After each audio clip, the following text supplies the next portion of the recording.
So my name is Kristen and I am sister number 2 from SixSistersStuff.com.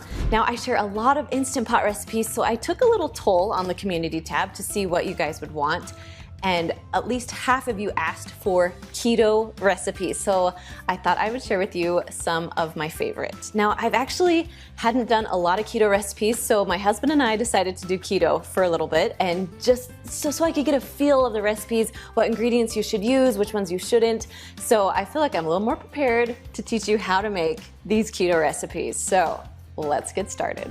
Okay, the first recipe I'm making is cracked chicken. This is probably my go-to recipe. It's so quick and easy, and then we just put it on lettuce wraps when we're done. So let's get started. All right, so what I'm gonna do is just put about 3 chicken breasts in the bottom of the Instant Pot. And then add about a cup of water just right on top. Now right now we're just cooking the chicken, so we're gonna put the lid on, and then we'll add the rest of the stuff after it's done cooking.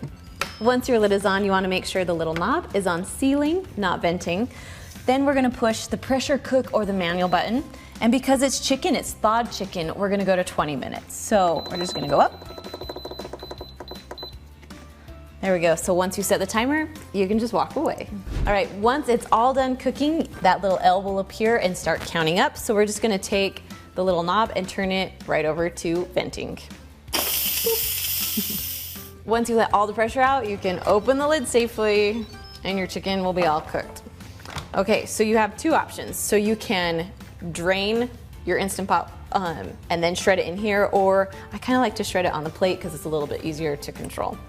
So I'm just gonna grab it. Now there's different ways you can shred. Lots of people like to put it in their KitchenAid mixer and just mix it all up. It shreds so easy. I usually have like bear claws, but I forgot to bring them today. So today we just get handy dandy forks. I'm just gonna shred this all up. Okay, so I shredded all the chicken. I actually took my pot and dumped out the liquid, and I'm gonna put my chicken right back into the pot. Now the chicken is still really hot. That's how we want it. And we're gonna put in 8 ounces of cream cheese. Now you can throw in the whole block like this, but I kinda like to break it up a little so it will melt a little faster.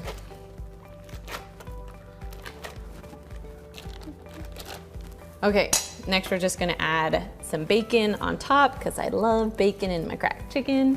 And then just a little bit of green onions.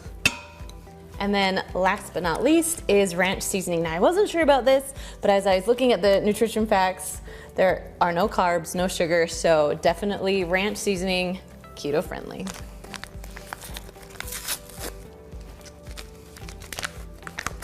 All right, we'll just dump that in too. So now we're just gonna stir it all up until all the cream cheese and everything is well combined. Now, I haven't touched anything on my Instant Pot yet. It still is at the L, so that means it's still gonna be in the keep warm mode. That's the way you want it, so your cream cheese will melt a little bit better. All right, so once everything is mixed and well combined, it looks awesome, and it smells good too. Okay, so to be keto friendly, I'm gonna put it on some little lettuce wraps. Now, if you're not keto, you could easily put this on rolls and it would taste amazing, but because we're going keto, we're gonna put it on their lettuce today. Now you can have multiple wraps, you can have multiple pieces of lettuce underneath, but today we're just gonna do one. Once we fill up our lettuce, then we're gonna add just a little bit of cheese on top. Now you don't have to do that, it's totally optional. But cheese is legal in keto, so this is how we're doing it. All right, all done with this recipe. Let's jump on over to the next one. All right, so the second recipe is Philly cheesesteak stuffed peppers, because I mean, you're trying to stay away from the carbs, so I thought Philly cheesesteak in peppers would taste amazing. So let's do this. So I'm gonna first turn my Instant Pot to saute. So push the button there. So we're gonna heat it up a little bit. Then we're gonna put about a teaspoon, a tablespoon, whatever you'd like, of olive oil. We're just gonna saute some vegetables, so we just need a little bit of oil. Okay, so when this is all done heating up, we're just gonna add some mushrooms. So I have just a package of mushrooms. They're called button mushrooms. You can get any kind of mushrooms you want. We're just gonna put it in there. I love mushrooms in Philly cheesesteaks. Now, if you don't like mushrooms, you don't have to add them in, but I love them. Then I just sliced up a whole onion. I like to do them pretty thin because I don't like huge chunks of onion in my Philly cheesesteak. All right, so we're just gonna mix this around a bit, saute until the vegetables are a little bit soft.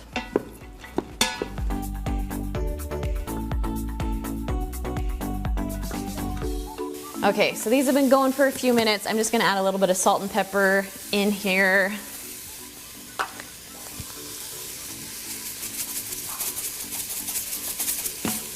And then mix it up a little bit. So you'll cook the vegetables for about 6 minutes or so.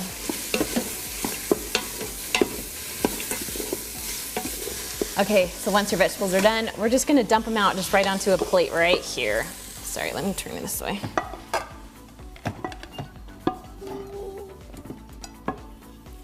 Okay, so I'm just gonna put this back in. It's okay if there's a little bit left because we're just gonna cook up the steak now. So I'm gonna add just a little bit more olive oil to the bottom. Now I did pre-cooked steak. You can also just get some steak that's already pre-cut from the butcher. However you like your Philly cheesesteaks, use that kind of meat. So this is pre-cooked, so pretty much I just have to warm it up.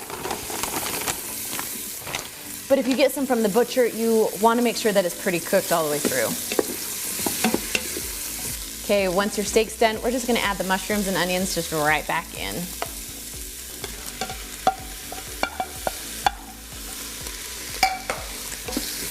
And then just mix together for a little bit. Okay, while that's together, we're gonna add a little bit of garlic. Now, it calls for about 2 cloves of garlic, but I'm just, you know how I estimate. I do that a lot. All right. I'm just gonna mix around.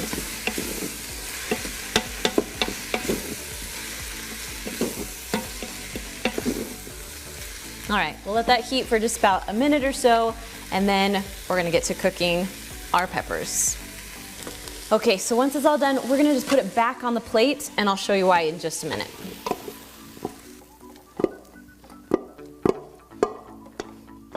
Whoop. Okay, I want you to look inside of my pot. This is one of the most common reasons you get the burn notice. So if you're sauteing something, you wanna make sure you scrub this pot really, really good before we start to pressurize something else. So I'm gonna go wash this and then I'll be right back. All right, so once it's pretty much clean, good enough, we're gonna put it in the bottom. Next, we're gonna add about a cup or so of water.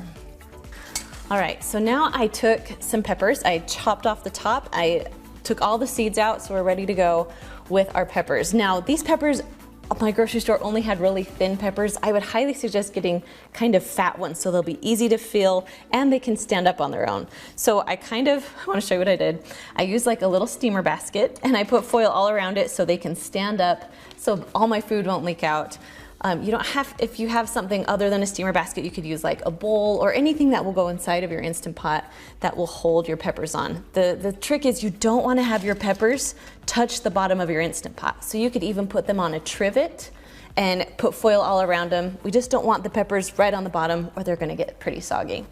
Okay, so we're just going to scoot this right here and I'm just going to fill up the Philly cheesesteaks inside of the peppers.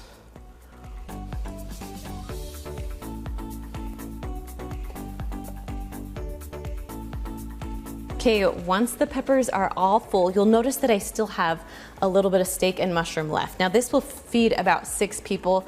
I only need 3 today, so I'm gonna take this and stick it in the freezer, so all I'll have to do is cook my peppers later. So that's kind of what's happening here. Okay, so now I'm gonna take some provolone cheese, just because I love provolone. You can use other kinds if you'd like. But now usually if it's a big pepper, you can just put this right on top, but because mine are little, I'm just gonna separate it a little bit and kind of just pack it in. We just kind of want our cheese topping. Also, you can also put a cheese layer in your pepper before you throw your peppers on, but I didn't today. All right, almost done here. All right, so right now my Instant Pot is still on saute. We don't want saute anymore, so we're gonna push cancel. cancel. All right, and I'm just going to lower down my peppers into my pot. Okay, I'm gonna put the lid on. Make sure that little knob is turned to sealing, not venting.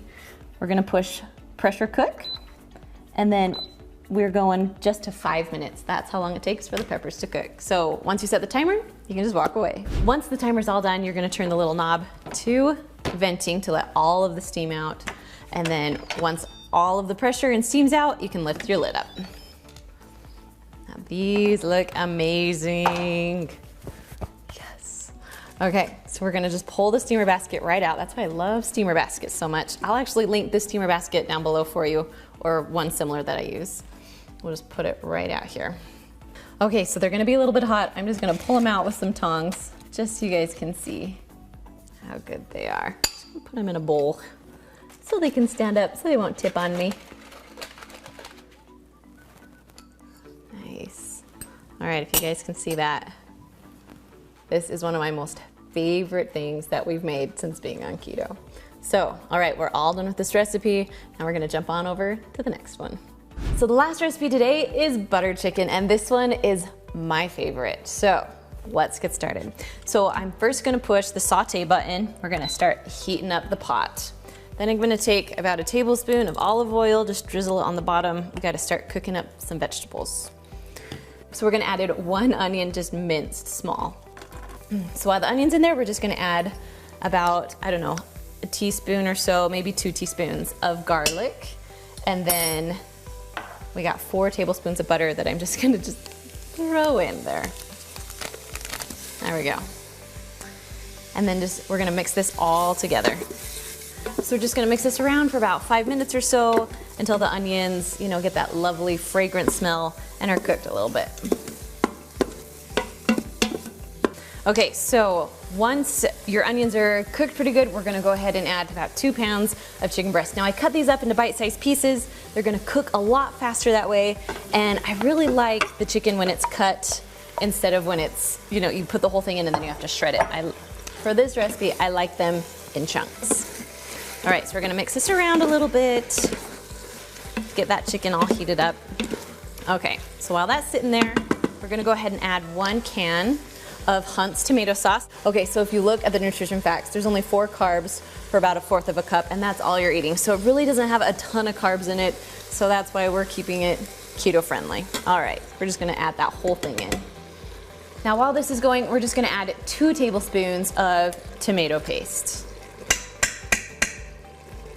And then we're just gonna mix this up a little bit. So next we have something called red curry paste, and this stuff makes your dish absolutely delicious. So we're gonna put 2 tablespoons of this in there. And I am just eyeballing a little because this is my teaspoon, but it's kind of a small opening there. Nice. Okay, mix that around. So next we're gonna do 2 teaspoons of marsala, I don't know. However you think you pronounce this, put down in the comments for me because I'm struggling. All right, this is good stuff though. However you pronounce it, or wherever you're from, how you pronounce it, it's good. So we're gonna do 2 teaspoons of that. Then we're gonna add 1.5 teaspoons of ginger.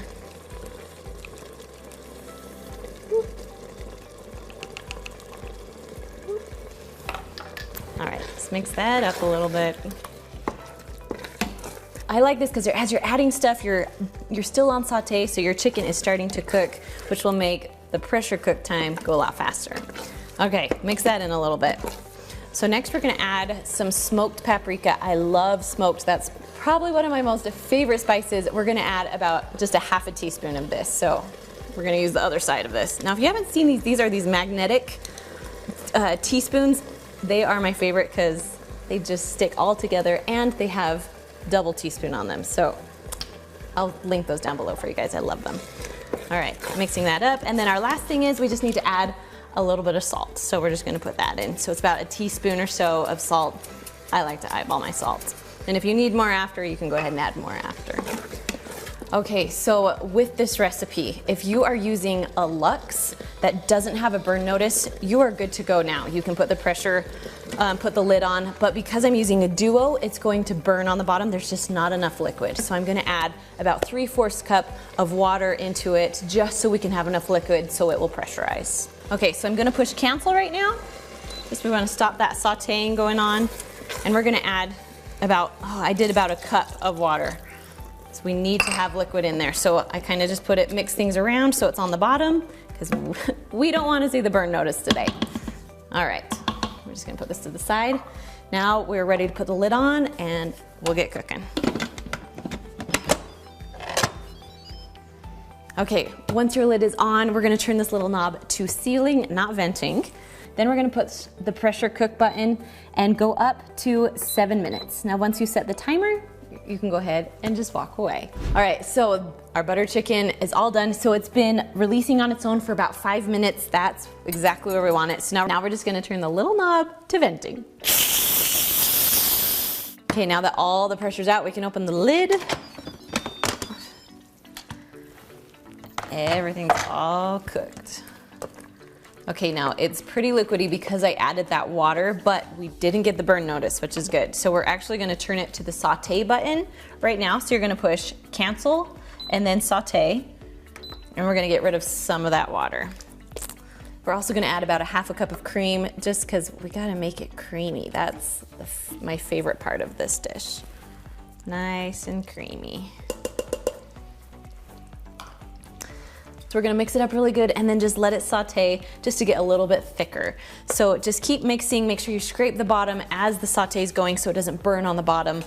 And it will just take a few minutes to get rid of that extra liquid. So I would usually put this recipe over rice, but because we wanna make it keto friendly, I would put it over cauliflower rice. That stuff is my favorite. You can get some huge, large bags of it at Costco or even like the little freezer ones. I don't mind the freezer ones that you stick in your microwave, but I do like it better if it is sauteed on the stovetop or something like that. It makes it taste a little bit better. So cauliflower rice and then your buttered chicken, and it's a perfect keto recipe. All right, so once you're done, I just like to put a little bit of cilantro on top, making it taste amazing. And there you go, simple, easy, keto recipes. Now, if you want more easy recipes, make sure to watch that video right there, and I will see you guys next week.